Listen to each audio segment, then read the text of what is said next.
back to the Coach's Perspective here on Riverside TV, as we are now joined by my best bestie in the entire world, the great Pep Fernandez. How are you doing today, Pep?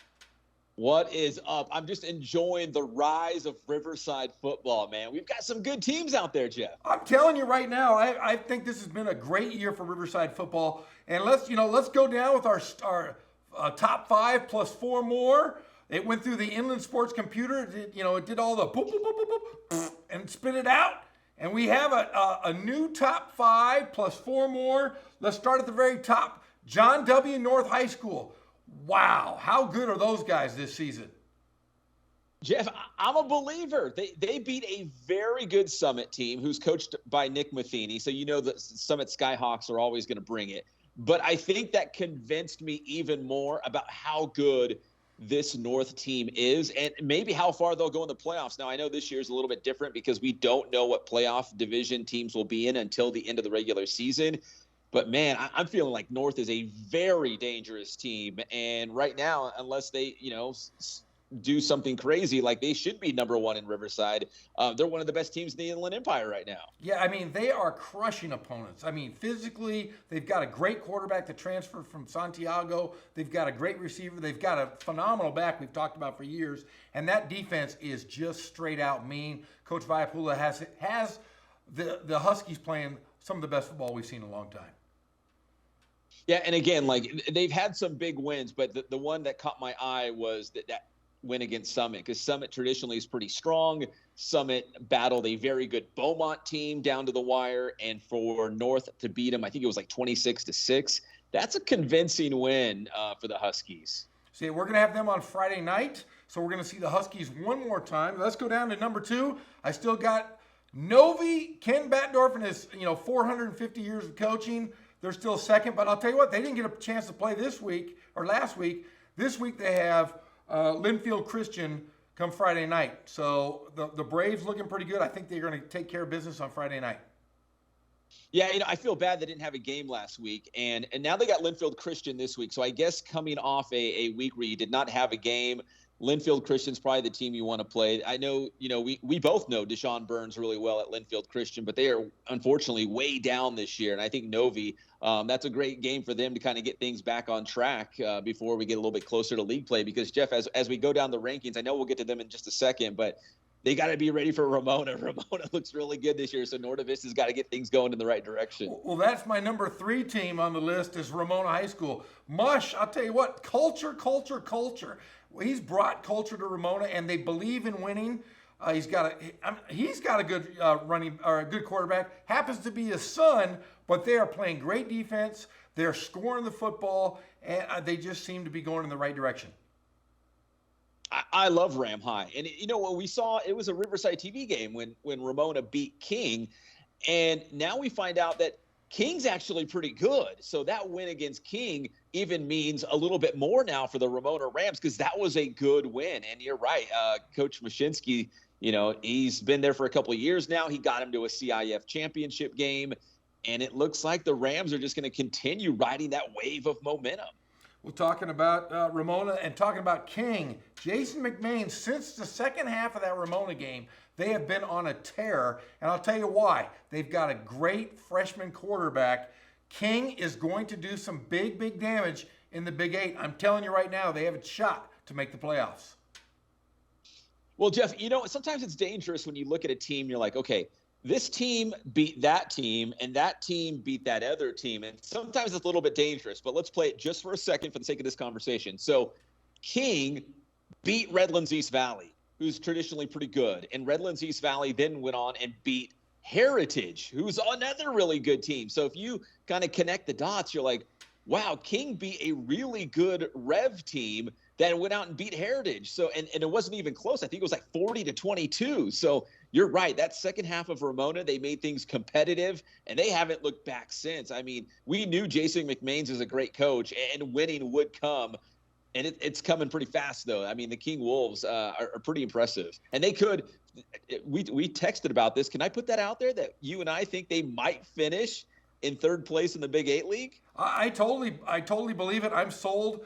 Their quarterback is a baseball player. He's He's a Madrid guy. He comes out, wins a starting job, and I'll tell you what, he's poised in the backfield. He knows his reads, and he's a leader on the field. It's just something cool. And I'll tell you what, we've seen McMains with a good quarterback at Notre Dame a few years ago, and I'll tell you, they're going to be something to look at for the next 3+ years. Yeah, and with a freshman quarterback, you can only suspect that they will get better even with time. He's got 3 more years with him at King High School, so that seems like an eternity. So as good as it looks right now, it's only going to get better for King. Yeah, and then let's go to number 5, Poly High School. Poly took a thumping this week to that King High School. But, John Rice, Bill Powell, those guys will get it all together. They've got some significant injuries going on right now. They're missing a few key guys. But how do you think the Bears will bounce back? I think they will be, and especially, as we get closer to league play in the Inland Valley League, they will be competitive, and they might run the table in that Inland Valley League. Who knows? But, they got off to a great start. It's just sometimes you run into a really good team, and we're finding out that King's a pretty good team this season. And guess who they have this week? They have the Rams of Ramona. So that's the original rivalry in the city of Riverside was Ramona versus Poly. But man, that'll be a good one this week. So we could be flip-flopping depending on how these teams do. Yeah, and Jeff, that's a tough stretch. Like if you look at their schedule, they're probably in their toughest stretch of the season, playing King and then playing Ramona. Those are probably the 2 best teams they might see all season, like better than what they're going to see in the Inland Valley League. So if anything, the Bears will be battle tested before league play. Okay, and let's round out the 6 through 9. I have Hillcrest, Notre Dame, Arlington, and La Sierra. We saw Arlington for the first time this season. They're not, they've improved a lot. I'm telling you, the coach has done a great job over there. But what do you think of the last 4? You got Hillcrest, who could win on any given occasion. They had a great shootout this week, lost to Corona, but everybody was talking about that as being a great game. Notre Dame, still kind of questionable because they haven't played enough games. And then rounding out the final 4, La Sierra just young. Yeah, you know what, Jeff, when you and I were doing the rankings, and I think we had them exactly the same. Hillcrest, still dangerous, but very young. Notre Dame, I saw them last week at San Gorgonio. They're not bad, and their quarterback, Waleski, he's good.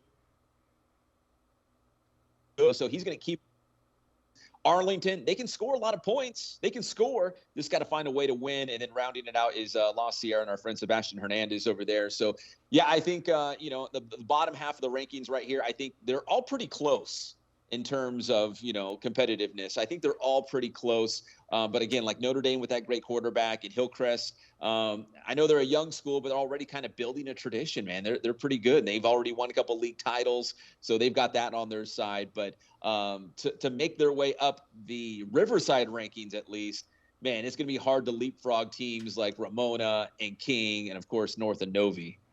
Well, Pep, we have another game Saturday night. We're covering the national champion RCC Tigers as they're going to play Saddleback. Saddleback put up 52 points last week.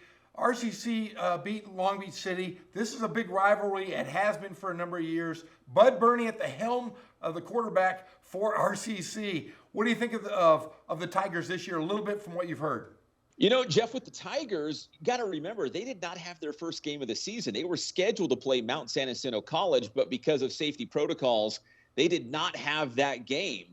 So instead, their road game at Long Beach City this past week was kind of their scrimmage. They're kind of their tune-up to get ready for the season. It was a nice win for the Tigers to go on the road, and that's a great way to kind of usher in the season because they've got some tough teams on that schedule. And, of course, in the National Conference, RCC is going to go up against some really good teams in league play as well. And when you're the, defending national champions from 2019, obviously the expectations are very, very high. And, Jeff, I will say this. We saw the preseason coaches poll for the state of California, and they have RCC at number 2 behind the team they beat for the championship in 2019, the College of San Mateo. So, if anything, the Tigers might have a little chip on their shoulder for the rest of the season. Thank you again for joining us. We'll see you hopefully next week talking more Riverside City football. And we are now joined by my guy in the booth, my pal, Ghazal Hassan. How you doing today, Ghazal? Always great to see you, Jeff. I like to think of us as the Larry Sanders and Hank Kingsley of the Inland Empire. Well, we are. I had somebody call me the Huell Hauser of Riverside the other day, which I thought was No flipping. I'm aging myself, but no flipping, Jeff. No flipping. no flipping. But yeah, that's what somebody told me. Came up and says you are the Huell Hauser. I said, well, I guess so. But That makes sense. I don't think he knew high school football like you and I do, though. Well, Huell Hauser knew a lot, though. So let's maybe high school football was his blind spot, but he knew a lot about everything else. What a great broadcaster he was. Hey, if I were you, I'd be flattered because Huell Hauser is a legendary, iconic broadcaster, which means somebody thinks you're an iconic broadcaster. No, somebody thinks I'm something. I don't know what, but hey, great to see you. You and I had a big game this past week. It was a little lackluster, but Poly, Martin Luther King. What do you take away from that game? We talked last week, and I believe that we're going to learn a lot about both teams in this game, which we did. Now, to be fair, Poly playing without Angel Garcia. He played, but he couldn't carry the ball. We mentioned that because of the cast. And then they were missing their starting defensive end and a tight end, Ethan Jackson, who was out with an illness. So that hurt them a little bit. But this is from John Rice's own mouth. John Rice told me when I talked to him, he said, hey, man, it's football. It's next man up. And I thought the people who stepped up played okay. It took them a while to get their footing. Remember, this was a close game, into the second quarter. It was a close game. It was just the field goal early by King. And then once King kind of got their feet on the ground and started running, they just really took it to Poly a little bit. But I do think this is a game Poly can learn from. Yeah, in fact, Poly will have a quick learning curve as they're going to play their true rival, Ramona High School, this Friday. They could right the ship real quickly against a very good Ramona team that's undefeated right now. And it's funny because what Jason McMains told me is he said that Ramona helped King get ready for Poly because Ramona's got that big offensive line, and King was able to learn some things about their own defense playing against Ramona, which they applied against Poly, which I found interesting. So perhaps John Rice and his staff can do the same thing by looking at some of the things King did with their, playmakers, because that's what I think Ramona, watching the film against King against Pollard, they're going to say, well, hey, let's get the ball. They got a couple playmakers. Let's get the ball in our playmakers' hands and see if our playmakers can do what King's playmakers were able to do against Poly. And so it's this whole chess match thing that's very interesting, and it's fun for us because we know all the coaches, and I think the talent is fairly comparable. But the one thing I will say, I before you got there, I had a brief chance to talk with Jason McMains on the field, and he said, listen, we're looking at, hey, he's like, I want to win every game, but we're looking at this as we got to prepare for King and Norco, our league, the Big Eight. There's 6 teams in the Big Eight, but he said, listen, everybody knows that it runs through Norco and Centennial. I think I said King. No, it's Centennial and Norco are the 2 big dogs that we got to play. So we're focused on that, and that's what we're trying to build towards. And I think they took a big step on Saturday night, Jeff. Yes, they did. Let's talk about playmakers, and that is over on 3rd and Chicago, John W. North High School.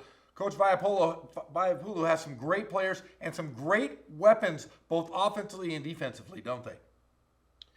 We saw them against Notre Dame, and I think that wasn't a true indication because Notre Dame, again, was shorthanded. By the way, big props to Carnell Hunt and his staff, Oscar McBride and the rest of them. They bounced back. They lost against San Gorgonio, but obviously the effort, it was a 26-18 game. They were in it towards the end. They had an opportunity to try to score a go-ahead drive late in the game. So props to them for the quick turnaround. They went from a 49-0 loss to being right there against CNG on the road. I think they got a good – you and I were talking – they got a really good team. We saw Dennis Brown. His son Bailey plays for Poly. We saw Dennis Brown in the parking lot after the game on Saturday night, had a nice chat with him. North really set the tone those last 3 games of the spring season. I think when they started, nobody knew what they were doing, Jeff. They're playing football in the middle of March. It took everybody a couple of weeks to get adjusted. And then once Coach Vaipulu and his staff and Coach Brown, once they figured out what they wanted to do, they kind of knew what they had. They had a couple of their best guys opting out because they already had their scholarships. But, Terrence Shaw, big props to him. He's now the kickoff man for San Jose State. He didn't get an offer till May, and now he ran out of the tunnel at the Coliseum a couple weeks ago. North, we talked about talent, obviously, playmakers we talked about, but balance, Jeff. Balance to me is what's important. They have depth at every position, more or less. They're balanced. They can throw the ball. They can run the ball on offense. I mean, we talked about Jaden Gamble, how he's that X factor, right? Because we know they can run the ball. They have the big boys up front. They got Venancio Michaele. They're going to run the ball, bread and butter. You know, they're going to run dive. They're going to run off tackle. But Jaden Gamble can win you a game with his arm, and he can win you a game with his feet. And that's another wrinkle. That's another factor for Coach Vaipulu, for Coach Kiker, who runs the offense over there on 3rd and Chicago. And it's nice when you have big receivers. You know, you have Asher Granger, another guy transferred from Santiago, who has he's been really good. I mean, you just say he's long, he's athletic, he makes big plays, and when you have both those guys and a great running back with Venancio Michaele, man, they're pretty tough to stop. You know, Hassan Elliott's a playmaker. Damian Ayala's a playmaker. They got a lot of playmakers on offense, but I mean, the key really could be the defense. You know, and the funny thing is that we know Coach Vaipulu for many years is a defensive line coach. The defensive line is probably the least experienced right now element of that defense, but by the end of the year, they might be the best. And that's scary considering how good their linebackers and how good their secondary is over there at John W. North. Hey, they are the mean team on defense. I mean, they are laying, hits on everybody. They're tough, and they just play hard the entire football game. Yeah, and they got a couple of guys that we haven't seen, the big kid, Christian Wilson, number 99, who we saw, where do they find this guy, right? I mean, they plug him right in the middle of that defense. They graduated a couple of guys off the defensive line, so they're breaking in some new players. Harrison Abarkerly, I hope I'm pronouncing that correctly. He was a factor. Danny Sandoval pushed into duty. He's got to play defensive end. And what I was impressed with was how they kept their integrity, even in the game we saw against Notre Dame was out of hand fairly early, but they still weren't freelancing and trying to do different things. They were maintaining their assignments and playing with some integrity on defense. Well, we're going to see those guys on Friday night, 7 p.m. versus Los Altos. But then you and I are coming right back Saturday night as we're going to call the first game since the national championship as RCC is going to take on Saddleback. And I'll tell you what, they've already played Long Beach City and beat them on the road. They've got a tough one with Saddleback, who's putting up 50-plus per game. Yeah, Saddleback is kind of like the RCC teams we're used to seeing, right? They're throwing the ball through the air, and they're putting points on the board. And this is interesting. This is personal. Saddleback, I think, if I'm not mistaken, RCC has won 6 of the last 7 meetings between these two teams. The only loss that RCC took was back in 2015. It was a playoff game in Mission Viejo, and Saddleback won that game against RCC. RCC had already beaten them that year. I think they played them in the second or third week of that year and beat them. So Tom Kraft has had a pretty good record against Saddleback. New coaching staff over there at Saddleback now. They're going to want to flip the page a little bit against RCC. And I'm just excited to watch RCC, Jeff, because they have so many players that you and I have covered over the years at the high school level in Riverside who are playing for Tom Kraft now. So many familiar names that we've seen for kids from Riverside and kids from opponents that we've seen doing those games over the last 3 or 4 years that you and I have done them. Yeah, in fact, their starting quarterback is none other than Bud Burney, who's from out of Riverside Poly, great basketball player, great football player. We're going to get to see him on the first time for a Saturday. It looks like they're running a lot of RPO, Jeff, because Burney is the starting quarterback and he's running a lot. So maybe that's another angle, another wrinkle. Tom Kraft, usually he's got one kind of more traditional quarterback, and then he has a quarterback that can run a little bit. And we know Bud Burney, what a great athlete he is, that he can do both. And it surprised me a little bit to see him as the starting QB, not because of any doubt of his ability, but just, the way college programs are structured. It's a system. You got to come in. You got to remember, they didn't play last year. So I'm guessing Bud Burney got in there and was able to really assert himself and show himself to the coaching staff, as a hard worker and the talented player and the great IQ. We talk about his football IQ and his basketball IQ. He's a quick study and a quick learner. And now he was the starting quarterback playing for RCC. That's always a great story for guys like us. Of course it is. Well, I'll tell you what, Gazal, you and I have a doubleheader Friday, Saturday night. Friday night, we're going to watch North. Saturday night, we got RCC at home, their first home game. I'm actually not with you Friday. I think it's Nick Rice on Friday. I will be there on Saturday, though. Sounds good, Gazal. As always, thank you for joining us on The Coach's Perspective. We'll see you this week and then next week when we do the show again. Always appreciate it. We'll see you Saturday, buddy. And And we are back here on the Coach's Perspective. We are now joined by the head coach of 3rd and Chicago, John W. North, OP Vaiapulu. How you doing, Coach? I'm good. How are you? I'm great, man. I'm not as good as you, though. You guys are playing great. You just came off a big win against a very good Summit team. Yeah, we're happy. We're got the W. It was kind of tough there for a while. The boys kept playing hard, and we came away with the W. So we're always happy with that. Still, some things got to work on going forward, moving into the league and all that stuff. But we're happy to be undefeated so far. Yeah, you guys really going to Summit and playing them and beating them out there. Well, you guys are 4-0. You have a game this Friday night. We're going to be at home here on Riverside TV, Los Altos. What can you tell us about Los Altos? They're from Hacienda Heights. They played a tough preseason team. So our league schedule so far, they just played Glendora High School. I think that's pretty good. And before that, Monrovia.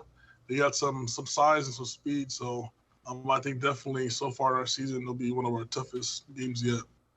Well, Coach, let's talk a little bit about your offense first.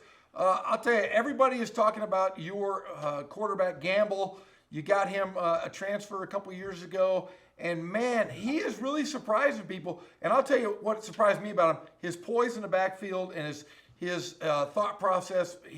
Makes great decisions on the field. What can you tell us a little bit about that young man? Yeah, he's a great kid. Obviously, the last time we talked about, he split some time with Tyler Speak in the preseason. I think that kind of helped him get immersed in our offense and, really worked hard for him to move forward, progressing in what we want to do. And I think just having great weapons around him, like Seal and Masson, and then outside Ashar and Ayala and Calhoun, those type of guys out there. And then our O-line is coming along real good. And so just all those things are happening together. There's still a lot of work on. I keep saying that all the time. But he's really playing well. I think this last game was pretty tough against Summit.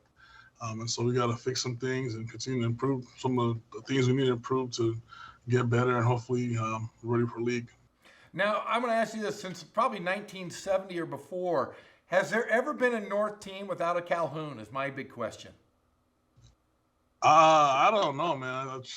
It's been, I'm a Riverside guy, so I know Calhouns from everywhere. So, and then one of the best guys is our DB coach, James Calhoun. So he's coaching DBs for us right now and has been. But it seems like every year there's a Calhoun, a cousin or brother or son. So it's a great family, obviously. But yeah. Yeah, I've known tradition. I've known the Calhoun family forever, and it just seems like every time I call a North game, there's another Calhoun down the line. Yeah. Yeah.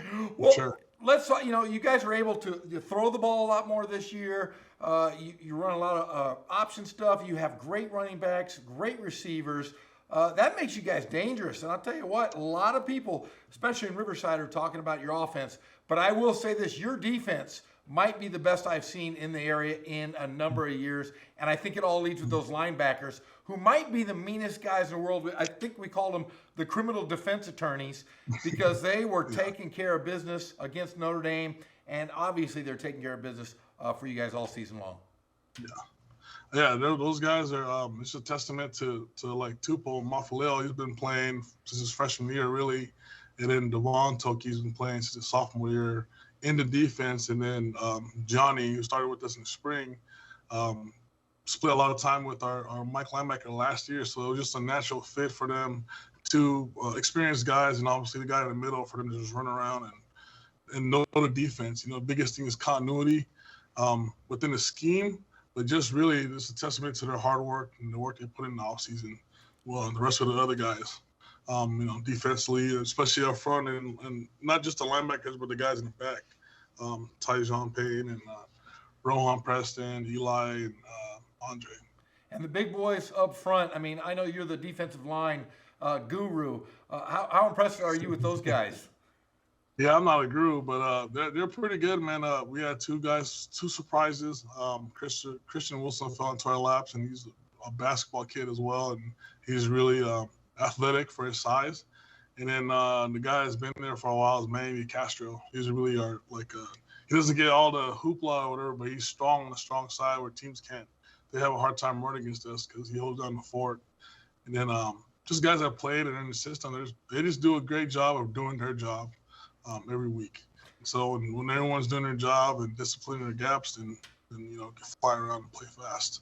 Well, Coach, how much fun is it being at the helm? I mean, you've been successful everywhere you've been, but how exciting is it on campus at John W. North? Are kids talking on campus? Is there starting to be some groundswell? Everybody talking about football at North?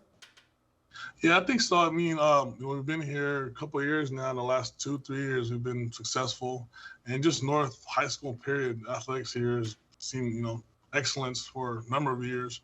Whether it's basketball, baseball, track and field, we just won CIF with the girls last year, and then football obviously has its championships, and so it's nothing new, but it's good for at least the football team's turn to kind of come back and get some. Get some shine, so to speak. The kids like to say nowadays. Coach, well, we will see you Friday night up on 3rd in Chicago, 7 p.m. Good luck the rest of the season, and good luck Friday night, buddy.